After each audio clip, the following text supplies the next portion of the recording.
9, 8, 7, 6, 5, 4, 3, 2, 1, 0.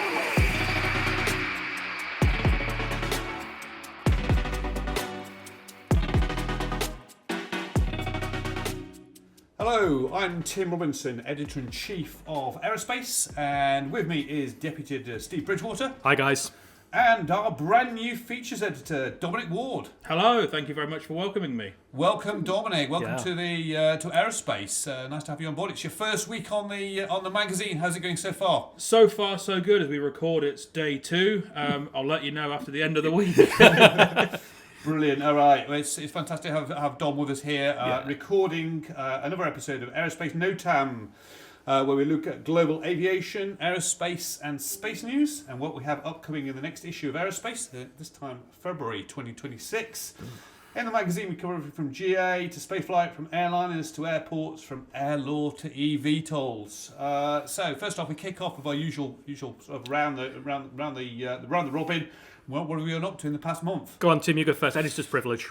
So, editor's privilege. So I was out a couple of weeks ago to a very fancy launch of Wind Racers. They're doing like an annual update on what's happening. So this is Wind Racers UK startup working on their utility drone, the Ultra. They're now on the Mark II version. And they got exciting news there of the extra range and a bit of extra range, bit of extra capability with the Mark II version, pushing it out to 2,000 kilometres. So that's London to Marrakesh. That's impressive. Yeah, so is this bigger tanks, or what have they done to get this range? But they've more efficiency, a little bit of tweaking of aerodynamic efficiency. Bigger tanks, and it's lost some weight. It's been on a bit of a diet. Well, it is just after Christmas, isn't it? It is January, yes. They've also got a tie-up there. They're also going to be delivering aid for the UN's World Food Programme there. But what was interesting also was talking to the CEO and executives there about how there's still an opportunity. I mean, they were doing trial deliveries of Post in 2021 in the Orkneys, and it's now like 5 years on. They've been involved in Ukraine. They've been in the Antarctic as well, British Antarctic Survey.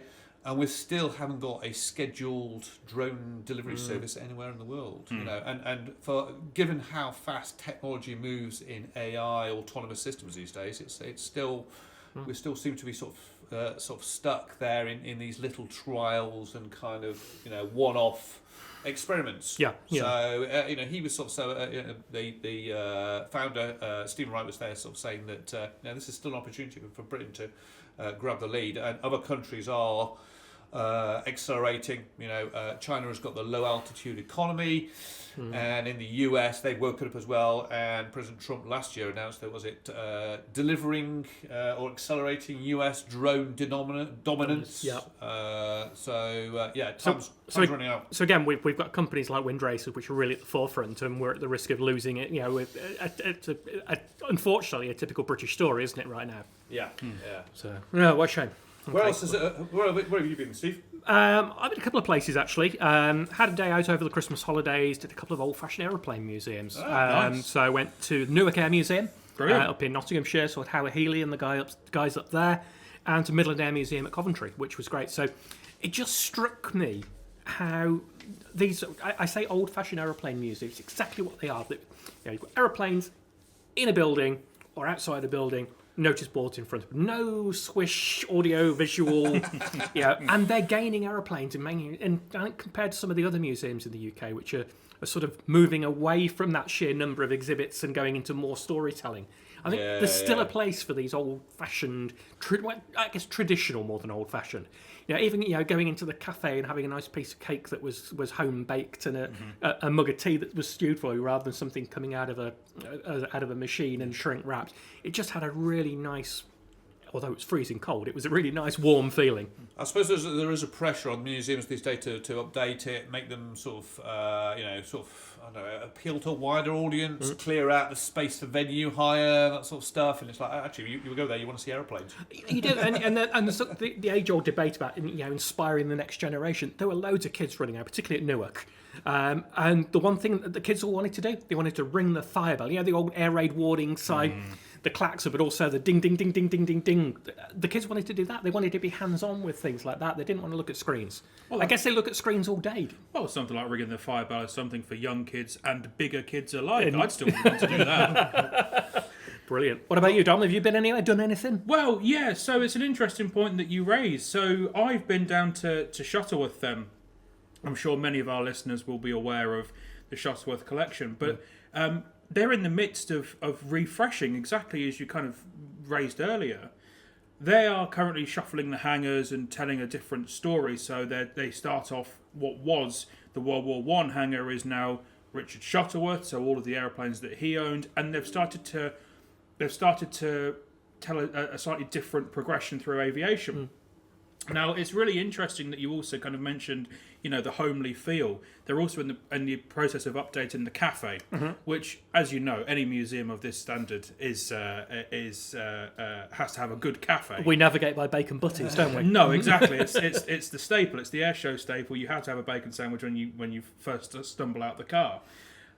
So the thing that struck me as very interesting is same with you, Steve. There was a lot of youngsters in and around the aeroplanes, and I think this is an interesting thing. I think for a lot of people, the Shuttleworth collection is probably the first flavour, the first taste of aviation that they had. For me, I thought it was really interesting to be there. So I was there, as we record on a Tuesday, I was there on the previous Saturday, and they had a whole bunch of school parties in, which for a Saturday I think was quite interesting. But hangar stewards were on hand. They were, giving various demonstrations about how to fly an aeroplane. This is what, historic cars look like. The buses were running, so you could go for a ride on an old bus. But fundamentally, the thing that struck me as interesting was some of the exhibits were opened up to go and stick your head inside. I managed to clamber on board the Avro 19, the civilian version of the Ansem. And it was really interesting that the hangar steward said, "Are you with the learning party?" Well, of course, you go to these museums, you're always learning. I mean, my school days are long behind me, of course, but it was really interesting. He allowed us to get on board the Ansem to sit down and talk to us through the history of the aeroplane. And I think that's a really important thing to be doing, because that's how you're inspiring the next generation. Yeah. Get them involved, get them hands-on. Don't keep kind of gatekeeping it and putting it at a safe distance. Let people get hands-on. And of course, Shuttleworth's unique. Every exhibit still flies or drives.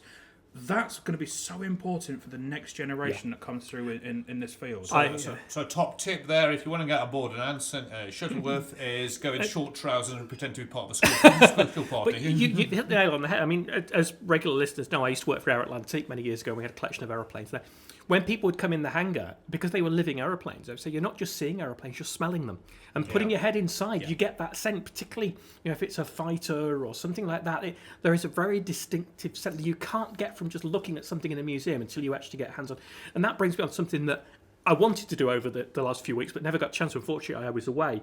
At Coventry, they are in the process of moving the Nimrod, which is XV232, which, again, if regular listeners know what I was involved in buying when I was at Air Atlantique, the aeroplane has to leave Coventry by June, and they're looking at options at the moment to move it to Manston.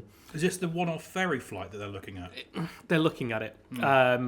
I have to say, when I bought the aeroplane, I signed a bit of paper with Rolls-Royce saying that we would never fly again. Right. So I think there's going to be some debates with the OEMs if that's what they really want to do. But I hope that the aircraft gets moved one way or the other, because it's a fantastic bit of history, that particular airframe, and it's been there for nearly 16 years now, and it's unfortunate that it's got to move.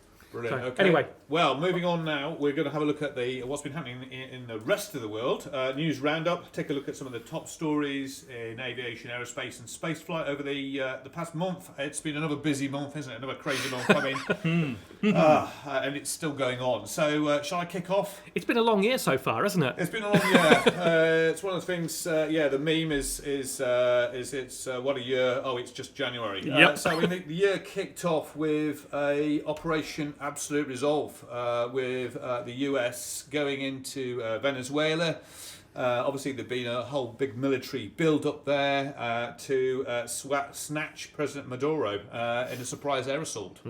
So a whole load of aircraft and assets involved, and then 160th Special Operations Aviation Regiment, Night Stalkers coming in there at the dead of night to whisk him away. So, I mean, there's a couple of things that sort of stand out to me for that. I mean, obviously the amazing kind of power, professionalism of the US in doing that.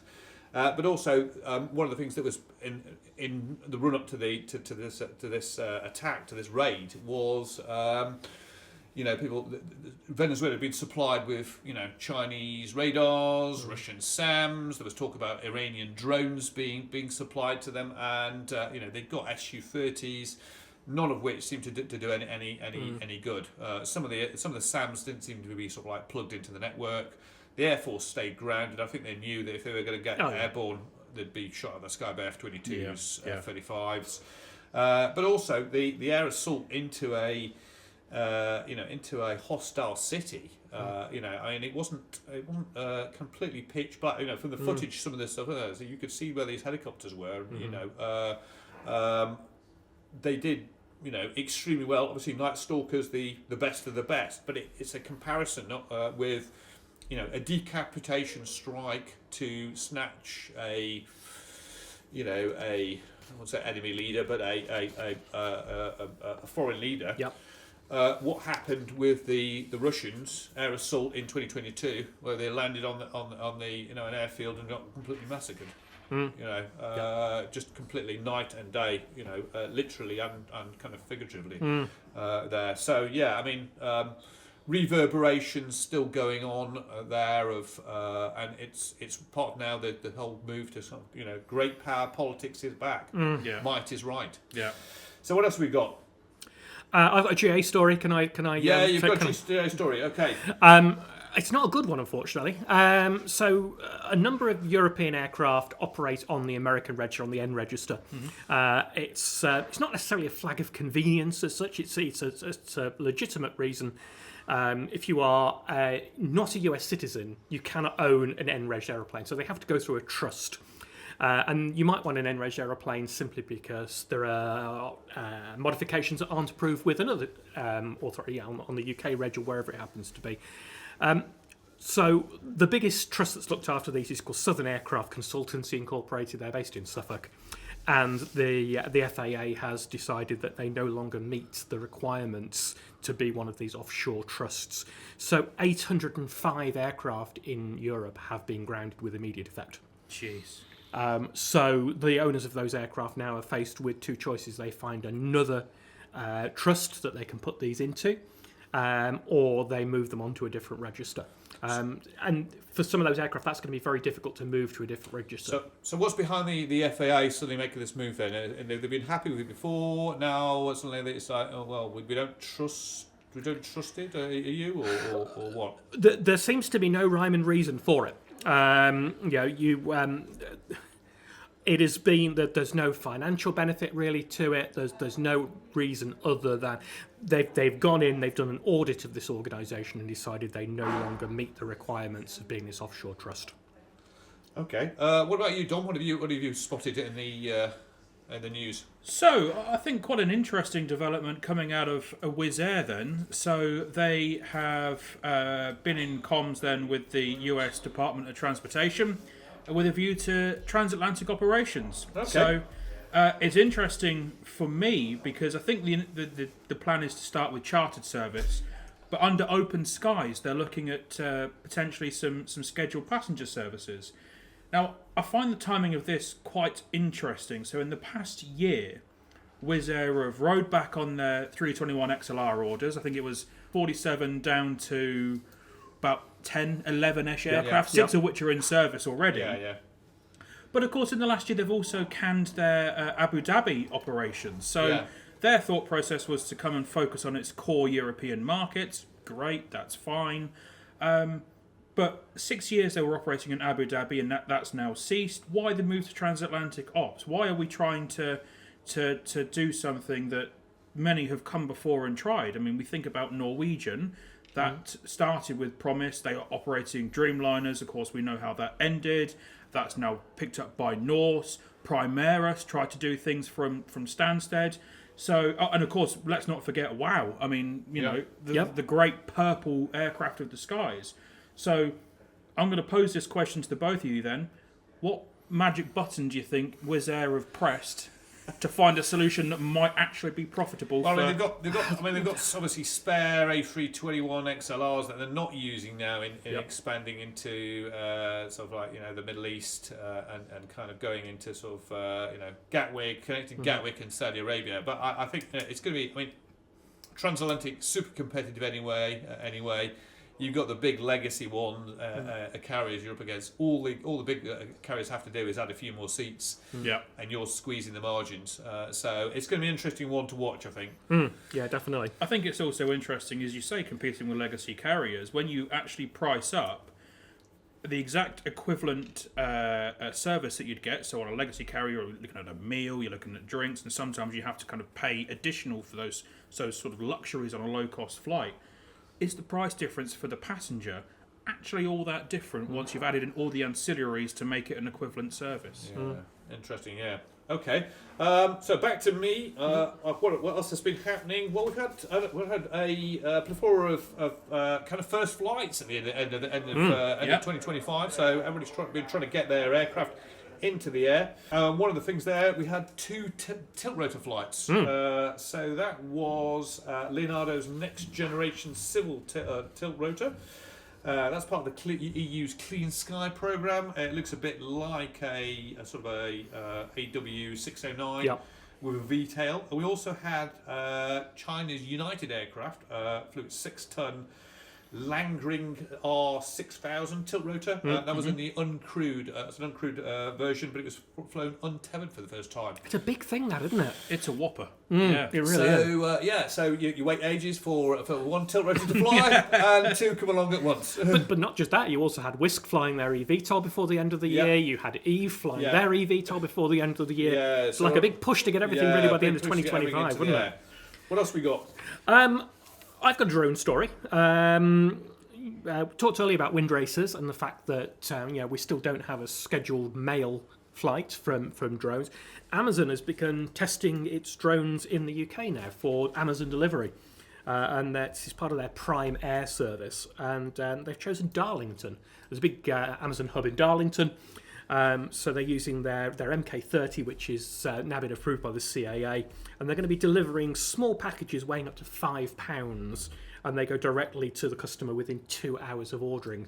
So they've got sensors around, so they use GPS for the primary navigation, but they've also got sort of look and avoid. So they claim they can avoid things like washing machines and your cat and things that happen to be in the garden when they're landing the drone. So in you know, kind of following up my point about lack of progress there. I mean, Jeremy Clarkson unveiled the Amazon delivery drone back in 2015.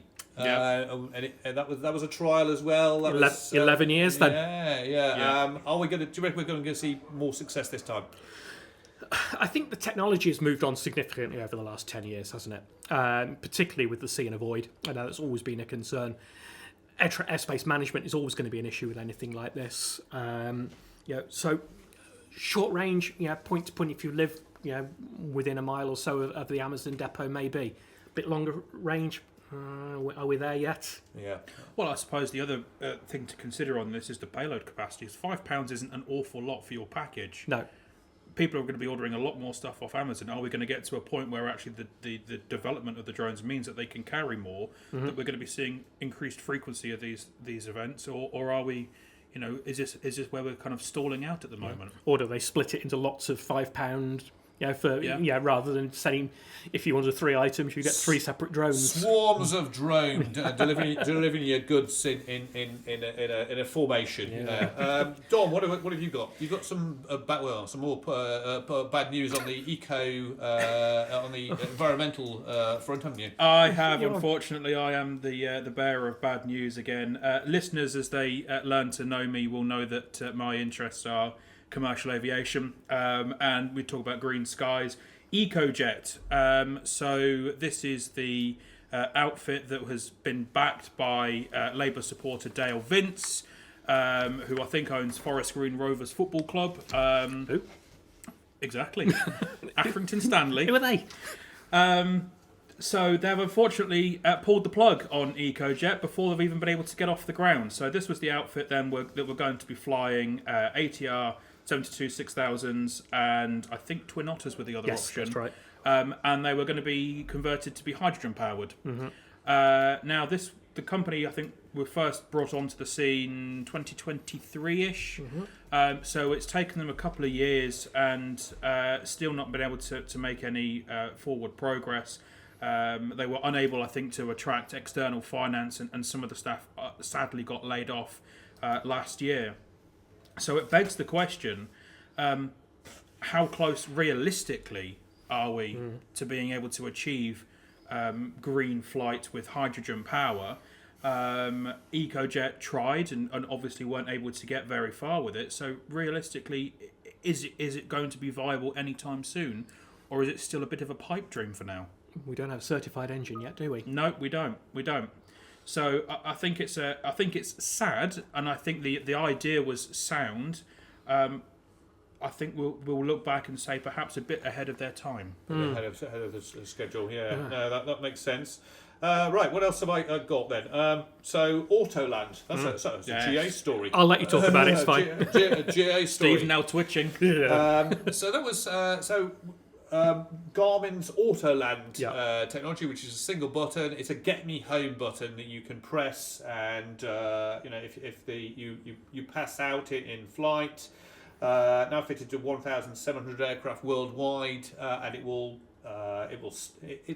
takes over and does everything. Yeah, it's a diversion button on steroids in terms of it'll get you home, find a suitable airport, land, and even contact the ATC. Yeah, it even speaks in a digital key, obviously. Yeah. So what's interesting here? We had the first real world Autoland diversion recorded, 23rd of December, King Air. They put in the US automated diversion and landing, Rocky Mountain Metropolitan Airport after the crew had a loss of pressurization.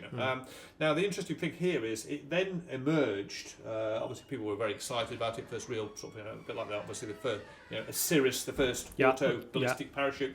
They were still, basically in control of the aircraft. They weren't sort of unconscious or anything like that. So it was kind of a milestone in one sense, but it was also there's an interesting thing there on letting the automatic systems, kind of take over, even if you're supervising.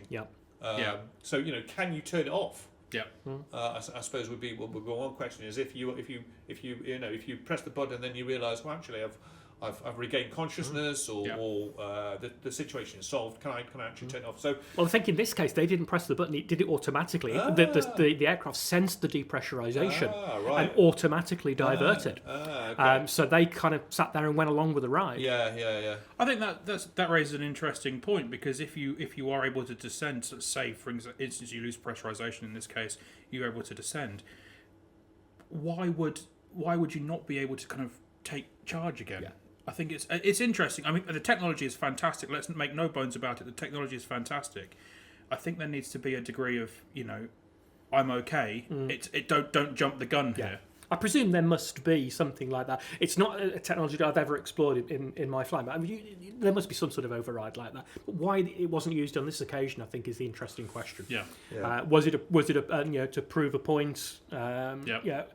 Maybe they didn't. Maybe they were feeling hypoxic. Maybe they had got the some symptoms, and they felt it was safer to let the aeroplane take over. Once it's in the automated mode, I think that is maybe one of the key things. Is it's doing the stuff. Yeah.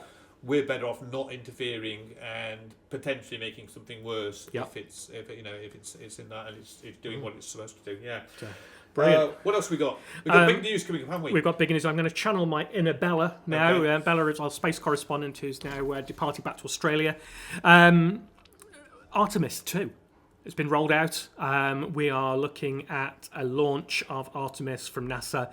The launch window opens on the 6th of February. I think we'll be in Singapore around that time. So we may... Mid-flight, Yes. on the way back. Yeah, it could be. So it's a 10-day window, and this is going to be taking crew into space around the moon, returning to the moon. Not landing on this occasion, we're going around the moon, around the dark side. So we're Apollo 18. We're Apollo 18. This is Jim Lovell. Yeah. For those public service broadcasting fans amongst us, this is the other side. Yeah. I have to say, I was amused. I was watching the BBC feed of this as the rocket came out of the assembly, and they were rolling, and they had live footage. And it's moving at half a mile an hour. I don't think we need a live feed of that rocket moving at half a mile. That's a time-lapse case if ever there was one. Isn't it just? But isn't it exciting? Yeah, we're going back to the moon. It seems to have been a long time coming. We've been talking about Artemis for like, what seems to be, it seems to be years and years and years. Artemis, it's coming.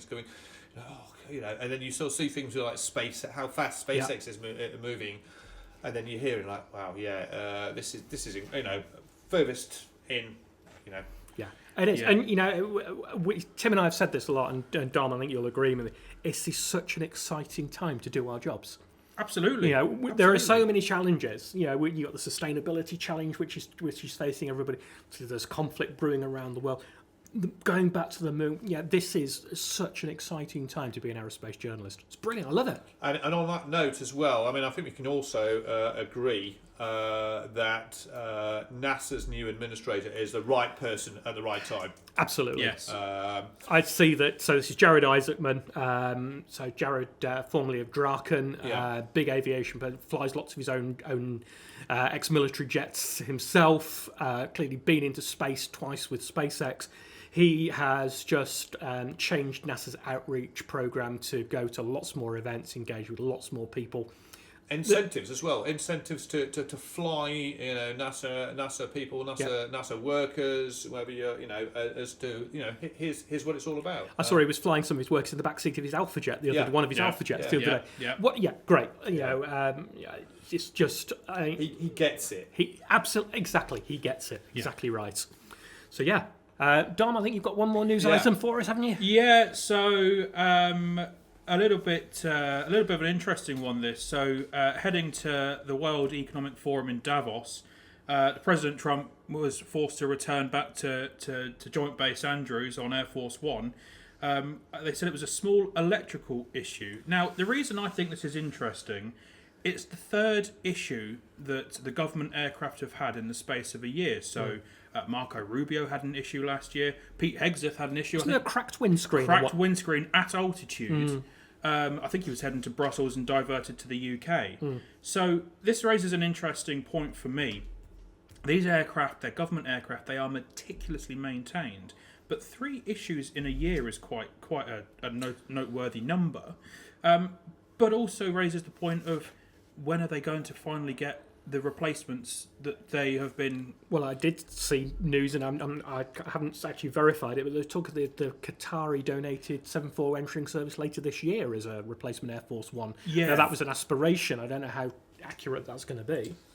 There is some sort of questions over that, whether it was going to be used for spares or whether it could just be used for internal flights, because for external flights, obviously you need to put the all kinds of defensive aids on it, harden it, all sorts of. So there is stuff. I mean, how many 747s have they got?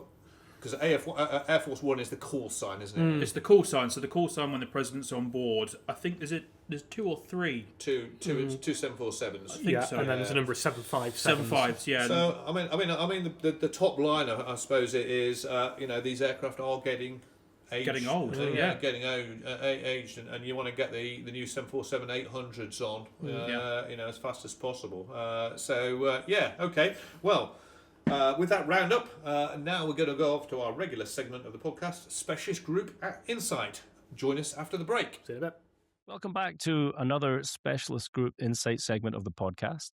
I'm Seth Moffat, Chair of the Flight Operations Group, and today I'm joined by Rizeki Willem-Romein of our group to talk about turbulence and how we manage it as pilots in modern day-to-day airline operations. And we're using a recent AAIB report as a starting point for that. Last month, the AAIB published its findings on a British Airways A380 that experienced a short but quite significant turbulence event over in the North Atlantic. This happened back in December of 2024.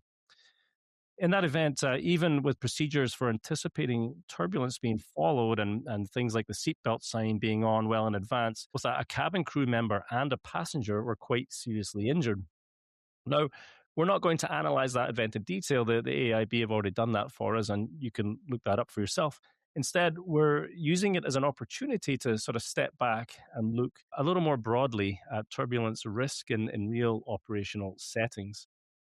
Rozeki is an airline pilot and valued member of the Flight Operations Group. He trained via the integrated ATPL route and began his airline career flying the Boeing 737 in European short-haul operations. He later transitioned to the Embraer E-Jet family, building line experience in regional airline operations before returning to the Boeing 737, which he currently flies. He's a type rating instructor and remains actively involved in general aviation. Alongside line flying, Rozeki has worked on flight operations policy through the Dutch Airline Pilots Association, the European Cockpit Association, and IFALPA. He has represented pilots in technical expert groups on meteorology and air traffic services, including direct engagement with EASA itself. He brings a current line pilot's perspective to the discussion on turbulence and how operational decisions are actually made on the flight deck today. Rozeki, welcome to the segment. Thank you very much for joining me. Well, thank you so much for the introduction, Seth. It's wonderful you introduced me like that. I try to be humble as always, but yes, I will give my perspective with you, of course, about this topic, turbulence. So we can start, of course, about this AIB report, as you introduced, even though they followed correct standard operating procedures, what we can think to mitigate this threat about turbulence. In that particular incident, they were using EFB-based tools alongside their normal forecasting tools. And they were anticipating something, and they had the seatbelt sign on, they had warned the cabin crew, yet there was still some residual risk there and 2 injuries were sustained. So, when managing turbulence in line operations, what elements are genuinely controllable by the flight crew and what risk inevitably remains?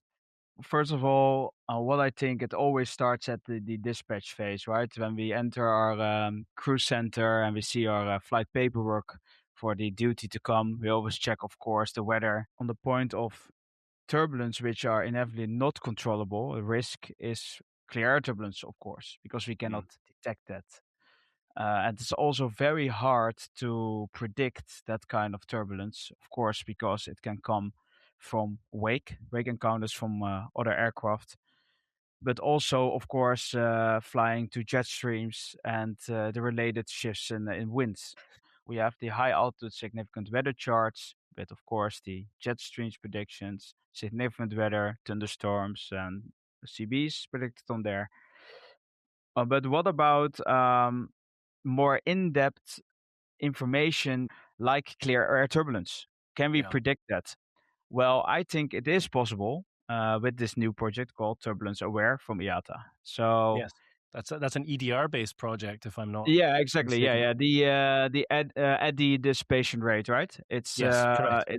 It's based on it's a value set by ICAO as well, and it's from 0 to 1, which 0 is well, smooth air, and 1 is severe turbulence. Yeah, that's right. And we the airline that I'm associated with, we don't use IATA Turbulence Aware. We use a product called SkyPath, which works via an iPad app, basically. But it also integrates with the sort of Jeppesen app and the WSI weather app and things along those lines. But the one thing about the EDR type tools is they let you know that an aircraft has experienced some turbulence as it has gone through an area, but they don't help with forecasting turbulence. Yes, at my previous airline, they use the CETA AWAS app, which is also a tool like that. What we use at our airline right now is the weather is predicted into the MPilot moving map. Well, what CETA wants actually is, which is again part of a bigger project from ICAO, which is the FFIs. That's the flight and flow information. What they actually want with that project is trajectory-based operations, right? So predictability of traffic flow. Eurocontrol also has implemented the release one, so which is the CDM concept, right? With slots, and they want to even as flight crew, we need to comply even more strictly to this flight plan. Even if you divert of your Mach number with 0.02, it also will have effect on your flow, the terminal flow, and therefore your predictability is lost. So they really want you to comply to your flight plan routing, not necessarily fly different flight levels. Yeah, that makes sense, particularly in the turbulence aspect, because if you're deviating from your route and you're on some sort of random route, then it's difficult to predict what's coming up for the aircraft behind you. But bringing it back to the British Airways incident, in this case, they had information that there was turbulence coming. But in situations where, for example, we're flying through an area where there's nothing forecast on our charts, our weather charts, and the EDR tools aren't showing anything, either it's been smooth when an aircraft went ahead of us, or there were just no aircraft there, so we don't know anything about what's in that area. As pilots, or particularly in your own operation or from your own experience, there's still a risk that there's going to be turbulence anyway. Exactly. Yeah. So how do you sort of consciously prepare for that or be prepared for that, or is it just purely reactive at that point? Yeah, well, we can go to the reactive part and then talk about how we can maybe mitigate before it happens, because we are now talking about it has already happened. The seatbelt sign will be quickly turned on. Maybe the SOP will be the cabin crew and passengers take your seats now or forever. That's some call-outs, but that's all SOP. I think we should go with forecasting models. Then we have to maybe go further to the OEMs to implement new technology into the weather radar. And the newest weather radar systems, they can actually predict with Doppler shift, that's the frequency shift, and with return, they can actually look for clear air turbulence or turbulence in general with shading or with a wide prediction on the weather radar. But it needs to be more defined. Currently, we have that's of course airborne radar systems. At the aerodromes, we have now low-level wind shear alert systems with anemometers up to 33, and they can even pair with the terminal Doppler weather radar systems, so they can predict wind shifts, maybe a gust front coming in, or maybe even microbursts. Coming back to this high altitude cruising flight levels, well, of course, SOPs is already there. Then I can only see either onboard weather radar systems or even satellite data, which ESA is working now on. My Dutch meteorological service provider, the KNMI, is busy with a project. It's called Doppler Wind LIDAR, which is light detection and ranging. And Asia has sent, it's called the AEROSPACE project, sent a satellite to 400 kilometers high, which can detect Doppler shift with molecules, aerosols, but also cloud droplets. So if they can make a very predictable map, good modeling, which is the KNMI is going to do, the Dutch met provider, onto charts, and it's going via a group called the European Center of Medium Range Weather Forecasting. They work together. So they use this Doppler shift technology from high altitude. Maybe if we get better charts and predictability with connectivity, then we can maybe beforehand already let the cabin crew and passengers sit down. Because of course, we always say before the flight, please leave your seatbelts as fastened during the flight, a little bit loose for unexpected turbulence, even if the seatbelt sign is off. Let's switch gears for a second then and look at crew and training. Do you think that there is a sufficient alignment between how turbulence risk is discussed in training and how it manifests operationally. I know when we go into the simulator and we do lofts and training sessions and skills-based sessions and things like that, the seatbelt sign kind of stays on the whole time. We don't really get into turning it on, turning it off. And certainly in the briefing room, we don't talk much about turbulence. But in the simulator, you really could push it and discuss some of these things. But it doesn't seem to come up too often. It's certainly not my own experience. Do you think there's a bit of a disconnect there on how we train? Yeah, definitely. I have to be honest. Of course, there is a disconnect in the what you say loft training at recurrent simulator trainings, and especially about this topic, turbulence. Um, what I see is when I've started flight training in 2014, and of course you do your ATPL theory and all in the GA. Of course, there's a different kind of turbulence you're dealing with at lower levels, but this line flying operational turbulence, of course, it is there in the books as a theory, and of course you pass your exams, and then you go into the type rating course. It's also again there, the theoretical part, the technical part. It's again there, just an information part. For example, it's a supplemental procedure about severe turbulence. Look up for my aircraft, the turbulence N1 setting and cruise page, that kind of stuff.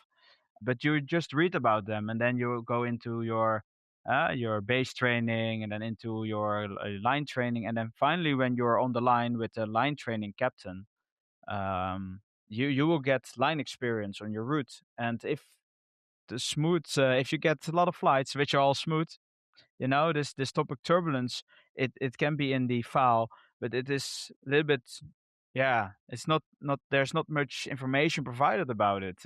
For a lot of pilots, the first time they will experience severe turbulence or action a severe turbulence checklist or procedure might be in real life. It's not something that we really And you don't train have much. time to grab the supplemental procedure, so it should be a memory item. And I heard an event at my airline that they had severe mountain waves on the leeward side over the Alps, and they were flying there, and even with max thrust, continuous thrust, they couldn't hold their altitude. They were losing speed.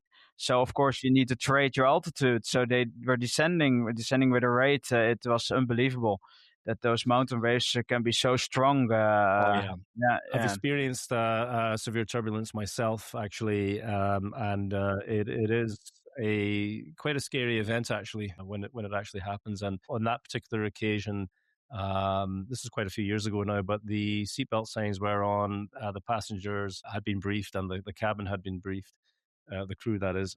However, there was still a passenger that got up and went to the lavatory. And as I recall it, they hit the ceiling and hit the floor. They walked off the aircraft. They weren't seriously injured, but it was quite an event. Um, that begs the question for me, as these sort of prediction tools and the systems that you're describing become more accurate and more available. Do you think there's a risk that crew would operate closer to acceptable risk boundaries? Yeah, If exactly. I if I look at a forecast chart right now that has a very strong jet stream with a big bend in it, I can take a big deviation around that. Potentially, we may or may not, but that's a possibility. But if I had a very accurate tool, like for example, a weather radar in a thunderstorm, nowadays you can get, you can Mhm. navigate around thunderstorms, and get, closer to them than maybe you could have 50 years ago. Exactly. Yeah. Do you think there's a risk that if these tools become more accurate, that crew may go the other way? Crew may take more chances. Yeah, well, definitely. If there's this safety risk assessment, it's always a boundary about you have the safety risk, the commercial pressure, and the commercial risk, and then we have ourselves, the flight crew, and we're maneuvering in that boundary. And the closer you get to a boundary, how more latent failures will come together in this Swiss cheese model. So more hulls will align. Of course, every pilot knows that model. Coming to the weather radar, if it gets so advanced, well, nowadays, of course, it's get better and better. We can even get vertical profile weather returns. But I remember when I was flying my previous operators, we had this old school weather radar where we needed to use the tilt and the gain function. So we all knew the formula, right? It's the tilt and then divided by the distance. That's your cloud top. So we had an SOP that if we see a return, we need to go over it at least 5,000 feet, or it's a five plus your flight level divided by 20. So, for example, if you're at flight level 360, you need to get at least 18 miles deviation. But using the weather radar as a means of looking for boundaries, we are all human. And then we go to the human aspect, and yeah, it's possible. It looks smooth, and we can all do this, until that should be okay. Yeah. You know how we operate. Yeah, absolutely. Well, just we're sort of running out of time here, but just to wrap things up from an operational standpoint, and based on your experience as a pilot and the committees and so on that you've been involved in, what would you say is the single most important mindset that pilots should carry into turbulence management? What should we be thinking about? Yeah. Well, it all comes to awareness, with all the information that's given to us flight crew, right? It's your own responsibility to get into the med topic, because meteorology is very complex. It is deep knowledge, deep information, but we can use the tools and build safety boundaries unto that. We can stay away, take a little bit more extra mile offset, or let's take a little bit more extra miles, even though this tool is giving us precise data. You can build up your own boundary. It's all come down to the line for balancing your what would you like for your flight path in relation to safety at the end. So what's sensible, what makes sense. So that's what I think is most important for all colleague flight crew, is awareness about this turbulence, and go into it with a mental model in mind. Yes, exactly. With shared assessment, mental model with your colleague, try to line these things up, make a good game plan together.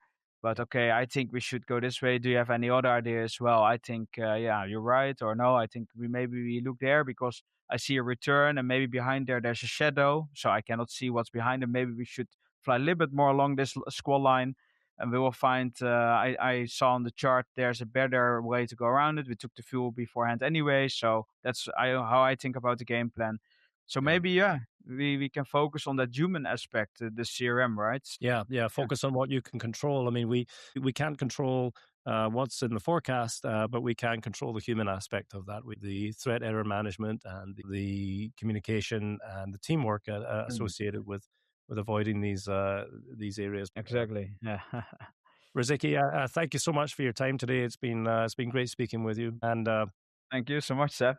Thank you for your involvement in the flight operations group. It's always great to have you, and you're a valued member of the group. So thank you very much. Thank you very much. And welcome back.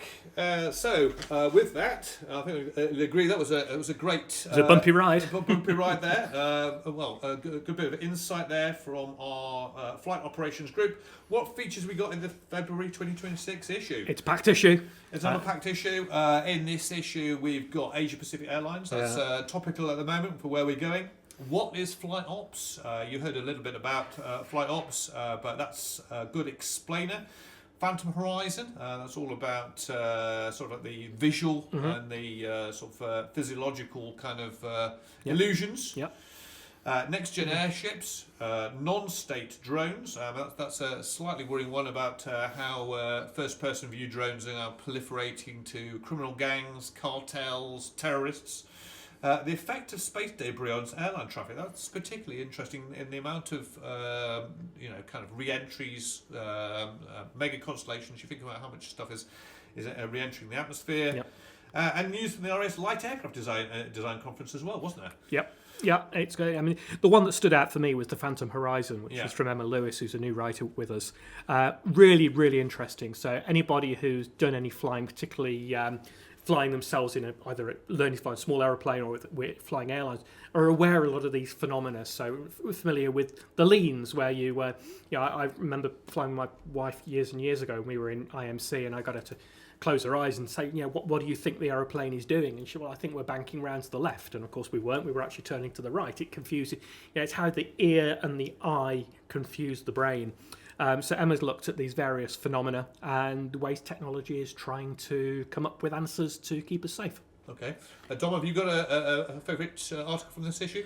Yeah, so for me, the highlight was space debris. I think this is a really pertinent point, especially with Blue Origin announcing the Terra Nova, is that what it's called? The new connectivity thing, where they're looking to launch, I think, 5,048 satellites. It's a round number, isn't it? It's a big old number. But what it means is, as we go forward, when these things are kind of reaching the end of their natural service life and they do re-enter, we're going to be at an increased level of potentially. Because as the article said, not everything burns up. No. The idea is that these burn up on re-entry, but some things do get through. Yeah, absolutely. I mean, there was near misses in Florida, I think, recently of things coming from space that didn't quite burn up in the atmosphere. So it's something to be aware of going forward. Yeah, I think it's. I mean, the thing is, obviously, these things are a lot of the mega constellations are in low Earth orbit because you have latency, but in low Earth orbit they have a limited life, and that's part of the business model is keep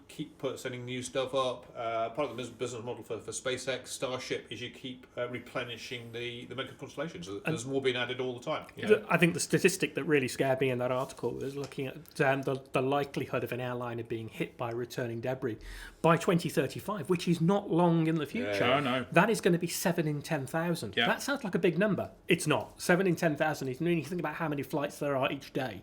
That is a really scary. So this is a problem that really needs to be addressed. Yes. And Teresa's done a great job on that article. Yeah, Really agreed. Yeah, I mean, the other one we had was Is the Airship Truly Back? We got great front cover for that. But seeing whether when we revisit this, we revisit sort of airships from time to time. We're tracking what's happening with hybrid air vehicles and Airlander. Last year, though, we had Google co-founder of Google with his company LTA Research Pathfinder 1, which was flying over San Francisco. Over the Golden Gate Bridge, that iconic photograph. First giant rigid airship in over 90 years. But obviously with new technology, helium filled instead of hydrogen. And also interesting, the other thing that was interesting in this article about one's Finnish startup, which has got smaller airships, but they're now being looked at for surveillance, ISR. You think on the kind of borders of NATO and kind of keeping an eye on what's happening in the borders. So interesting, very interesting article there on is the airship coming back in the 21st century? Brilliant.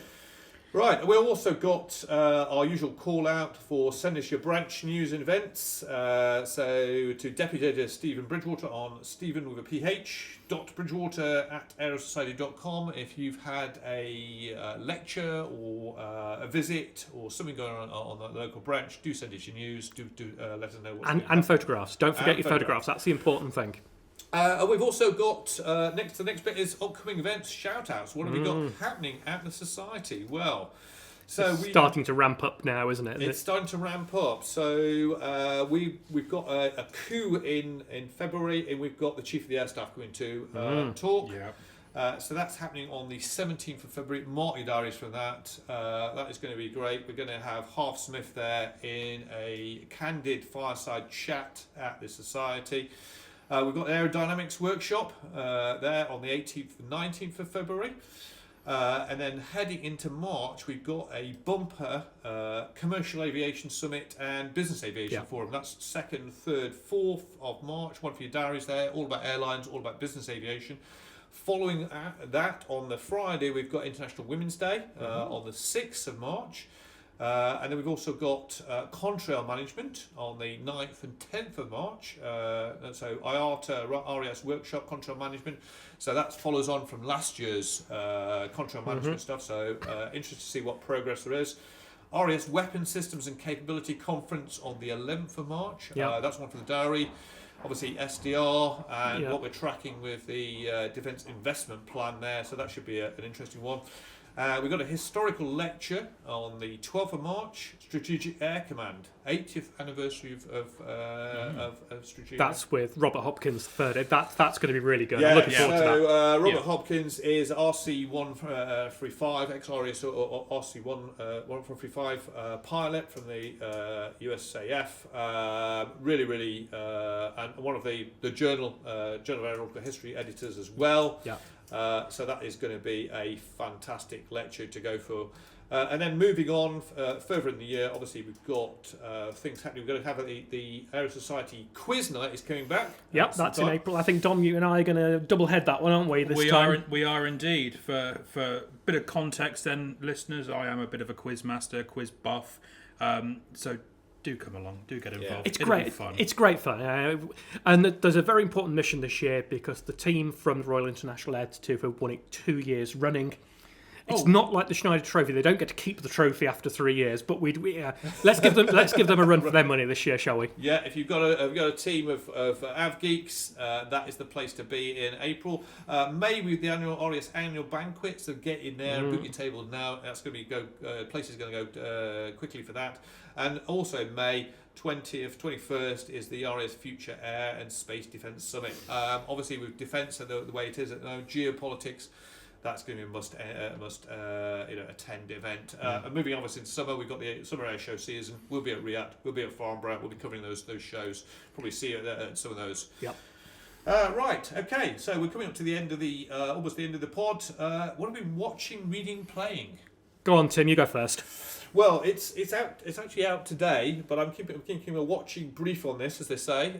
Task Force Admiral, and this is a 3D war game based on US carrier ops in World War II. So I like a little bit of computer games, and it's got Wildcats in it. It's got it's got B-26s in it as well. Oh, okay. Yeah, Midway. So based around Midway. So basically, you are there as sort of what would be Halsey, Admiral Halsey, as or a task force commander, and you're orchestrating, a U.S. Navy. So this is more of a strategy game than actually a flight sim. You're not flying the planes yourselves, but you're organising things like reconnaissance patrols and how far do I and obviously the key thing for Midway is, do I rearm the aircraft with torpedoes or put bombs on there, or am I going to get caught on the deck? So complete fog of war and very, very innovative. So I'm looking forward to that when it comes out. When I get some time. If I get some time. What about you? Me, I have been reading a book, which I've got with me here. It doesn't really work very well on radio, does it? A brief history. Try imagining this. It's square and red. It's called A Brief History of Tim. Right, okay. Now, don't worry, this is not our very own Tim. This is the autobiography of Tim Moore. So Tim Moore is Sky Sport Engineering in Bedfordshire.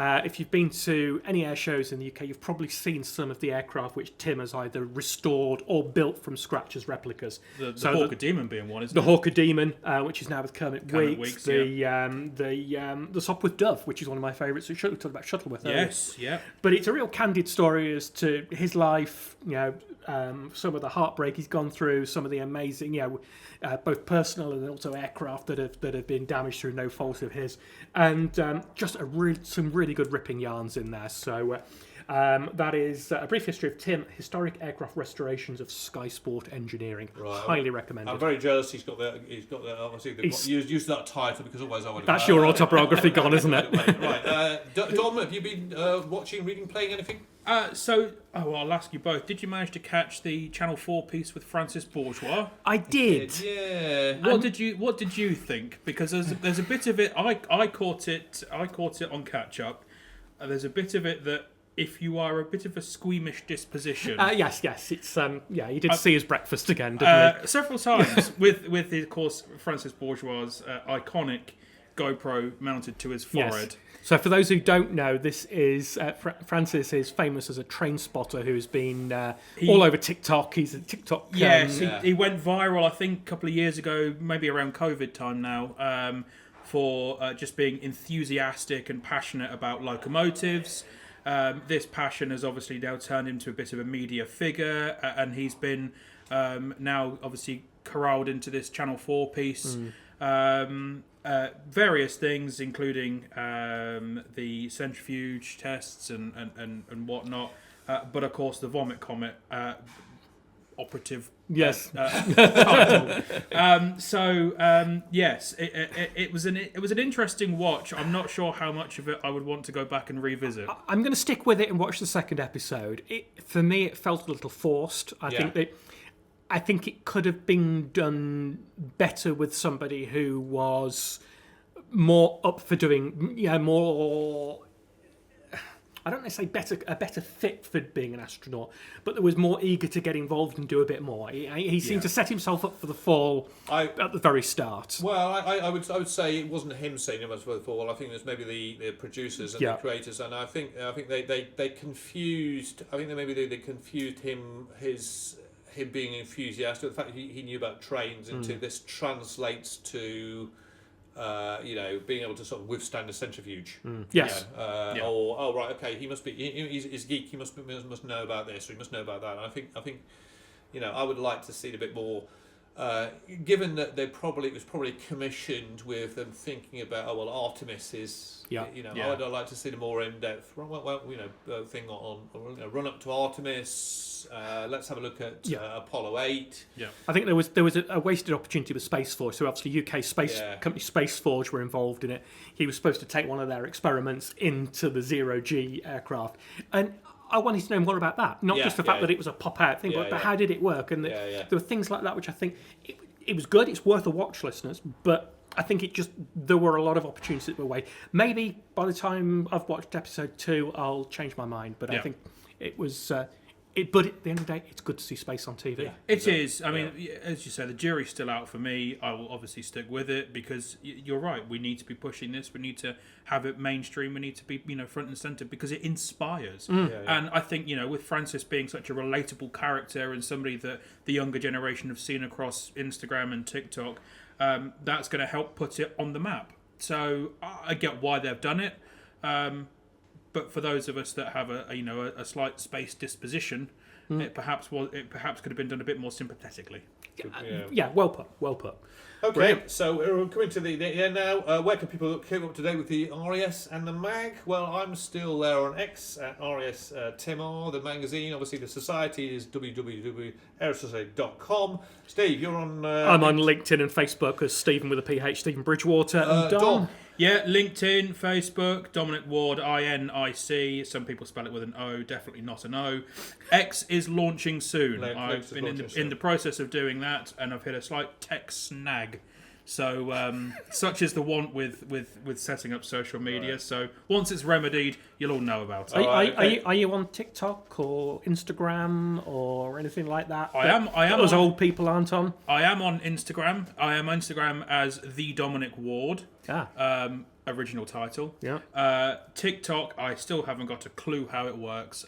TikTok is just what a clock makes to me. So, I'm not on that one. Okay, thank you for clarifying. Fair enough. Okay. So, as we end, any questions, feedback, views, things you want to know, whether you like this format, whether you don't like this format, please do send them in. We love any feedback, all feedback. Remember to subscribe, tell your friends. We're on SoundCloud, Spotify, iTunes, and obviously YouTube. And we'll see you next month.